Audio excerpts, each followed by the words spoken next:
Breaking political news out of St. Paul, Minneapolis, Minnesota. Tim Walz will not seek re-election as governor, and what a fall from grace this has been for him.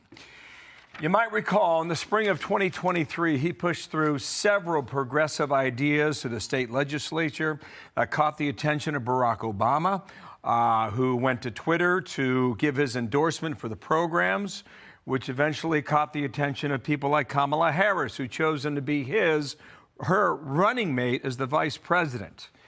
Introduced in Chicago at the convention in August of last year, a debate that was an absolute disaster with J.D. Vance at one point called himself a knucklehead, but after reportedly billions of dollars have been stolen from taxpayers by way of the state of Minnesota, Tim Walz says he will not seek a third term.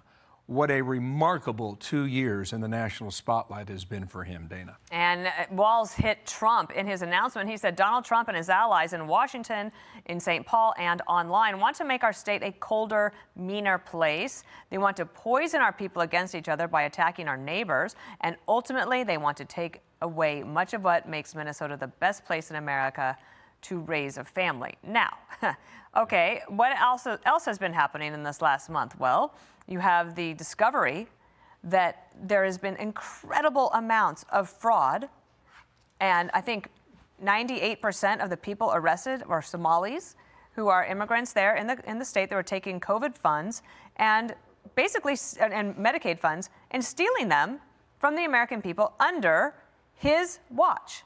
Or his lack of watch. Now, remember, Kamala Harris chooses him as the vice presidential choice, partly because he couldn't conceivably upstage her. She says in her book that she didn't want to go with Josh Shapiro of Pennsylvania, who because he was Jewish. She actually says this, okay? And then she goes with Tim Walz, and he was a disaster from beginning to end. He also has a lot of confidence in himself, but I think that it was very clear to him after he had some discussions over the weekend that he would lose. He was a drag on the Democratic Party nationally, and the best thing that he could have done for the party, actually, and probably for him and his family, is to take this action today, which is to decide not to run for re-election. So the initial reporting suggests $1 billion has been stolen. Since then, that number's gone higher. It's higher. How high, we don't know where it ends.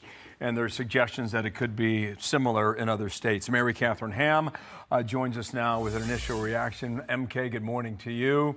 What do you think?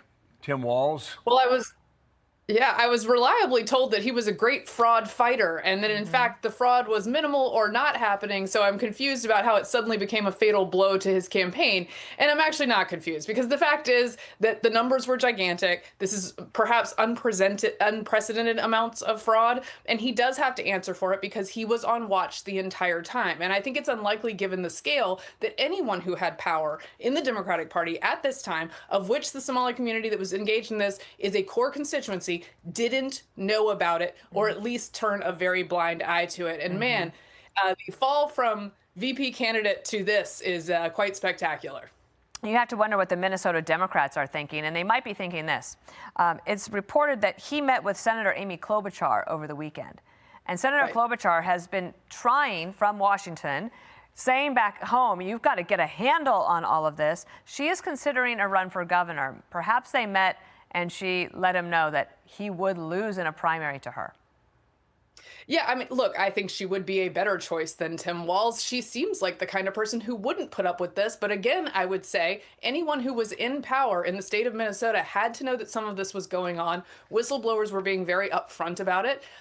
Folks, as you see from New York Times reporting and elsewhere, said basically the 2020 mind virus kept us from pointing out that this was happening because we were afraid, because it was happening in marginalized communities, we couldn't stop them without being called racist. That is a total abdication of duty. And she's a senator from that state, so she had duties as well. So although she strikes me as a tough lady who can talk tough about this, there was stuff going on while she was on the watch as well. Mary Catherine, there's reports that Somali Americans number about 100,000 in Minnesota.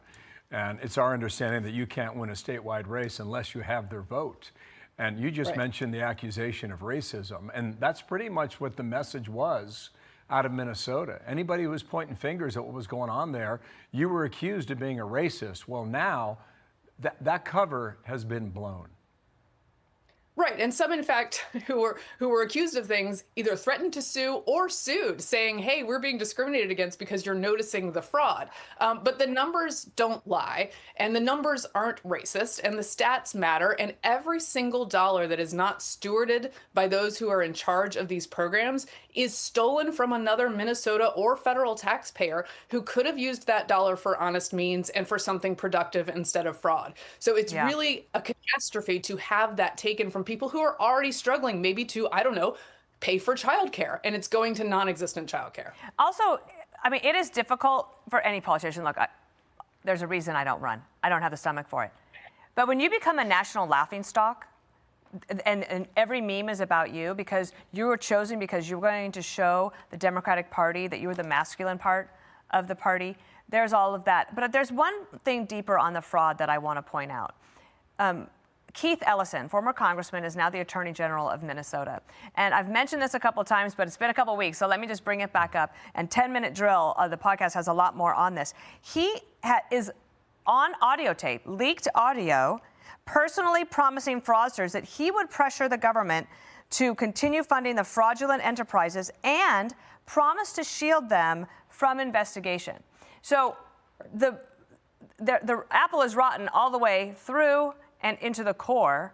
And so do Republicans have a chance? I'm just saying, are you saying there's a chance that Minnesota could finally maybe turn a corner? It's been a difficult one for Republicans for many, many election cycles.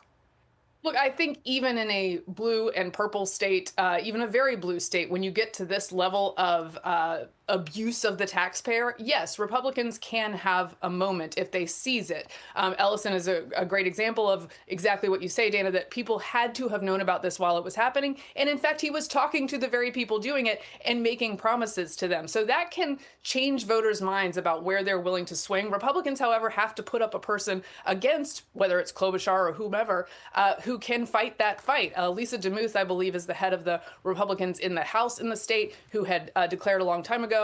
And then Mike Lindell, I think, is prepared to get in the race or is poised or has announced such. So you have to be careful about who you pick on your side as well to make this competitive. MK, I'm sure you follow this video over the holidays, this father-son team, McShipley. They were showing up at these daycare centers where there were no kids. And a lot of folks in the media went after them for their reporting, as opposed to asking their own questions as to why you're receiving millions of dollars and had no children to show for it. Last comment on this. Right. Look, I'm glad it went viral because it brings attention to something that deserves attention. Local reporters had worked on this in the past. Investigators in the Republican Party and elsewhere had worked on this in the past, but it really caught fire, and it should, so that a lot of people know this is happening. And this is a sort of a reflection back on Kamala actually went after in her government capacity in California, a guy who blew the whistle on Planned Parenthood with similar kinds of videos and reporting as an independent journalist. They don't like that stuff when it turns against their party and the people who are bringing in money for them. All right. Well, Mary Catherine Ham off to a roaring start in 2026. Thank you for joining us on this breaking news as Tim Walz pulls out of the governor's race in Minnesota. Thank you. MK. All right, so this is huge. Breaking news out of Minnesota. Governor Tim Walz, the same guy the media propped up, the Democrats praised, the one who was elevated all the way up to being Kamala Harris's running mate, is now backing out. He will not seek re-election. And honestly, nobody should be surprised.